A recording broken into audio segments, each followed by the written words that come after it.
একটি ছোট্ট গ্রামে বাস করত এক গরিব কৃষক। তার দুটি ছেলে ছিল, কিন্তু তারা খুব অলস ছিল। কৃষক তাদের অনেক বুঝিয়েও কোনো ফল পেল না।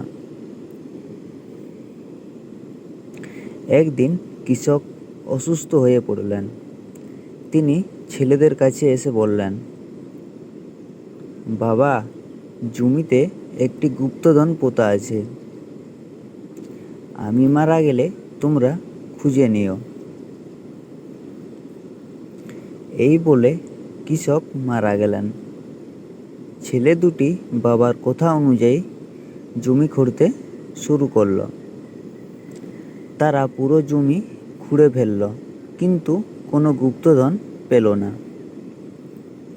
হতাশ হয়ে তারা বাবার কথা মনে করে আবার জমি খুঁড়তে লাগলো, কিন্তু এবার ফসল ফলানোর জন্য।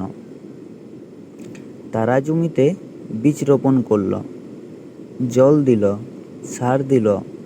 কিছুদিন পর যখন ফসল উঠল, তখন তারা অবাক হয়ে গেল। তাদের জমিতে এত ফসল ফলেছে যা তারা আগে কখনো দেখেনি। তখন তাদের মনে পড়ল বাবার কথা। তারা বুঝতে পারল, জমিতে পোঁতা গুপ্তধন আসলে কঠোর পরিশ্রম আর অধ্যবসায়।